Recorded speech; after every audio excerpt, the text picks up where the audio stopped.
اللهم صل على سيدنا محمد يا رب صل وسلم دائما ابدا۔ واٹس ایپ پر ایک اسلامی بھائی نے ایک بہت اہم سوال کیا ہے۔ یہ کہتے ہیں کہ نماز کے فرائض کتنے ہیں، یعنی نماز میں کتنے فرض ہوتے ہیں۔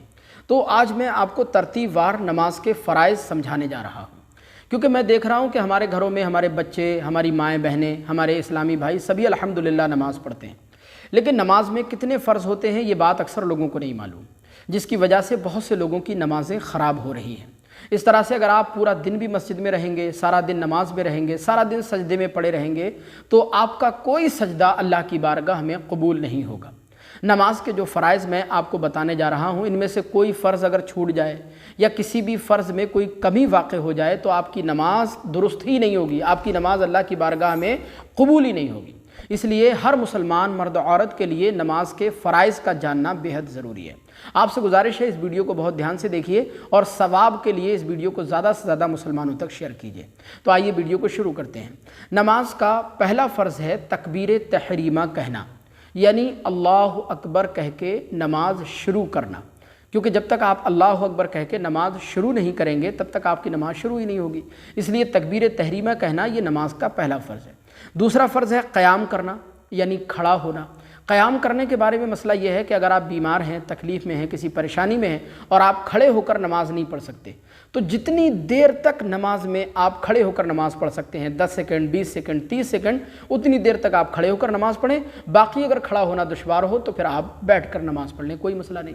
تو قیام کرنا یہ نماز کا دوسرا فرض ہے۔ تیسرا فرض ہے قرأت، یعنی قرآن عظیم کی تلاوت کرنا۔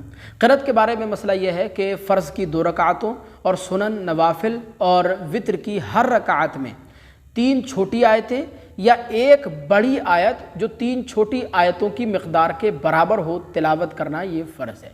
تو قرأت کرنا یہ بھی نماز کا ایک فرض ہے۔ چوتھا فرض ہے رکوع کرنا، اور 5واں فرض ہے سجدہ کرنا، اور چھٹا فرض ہے قرأت، رکوع اور سجدوں اور رکعتوں میں ترتیب کو قائم رکھنا، کیونکہ نماز کے اندر جو نماز کے ارکان ہیں ان میں ترتیب کو قائم رکھنا یہ بھی بے حد ضروری ہے۔ ایسا نہیں کہ آپ نے پہلے سجدہ کر لیا، اس کے بعد میں آپ رکوع کر رہے ہیں، اس کے بعد میں آپ قرأت کر رہے ہیں، تو ترتیب آپ کی بہتر ہونی چاہیے۔ یعنی پہلے آپ نیت باندھیں گے، قیام کریں گے، قرأت کریں گے، اس کے بعد رکوع کریں گے، اس کے بعد پھر سجدہ کریں گے، تو ترتیب سے آپ نماز پڑھیں گے۔ تو ترتیب کو قائم رکھنا یہ بے حد ضروری ہے۔ اور 7واں فرض ہے نماز کا قاعدہ اخیرہ، یعنی سلام پھیرنے سے پہلے اتحیات پڑھنے کی مقدار تک بیٹھے رہنا۔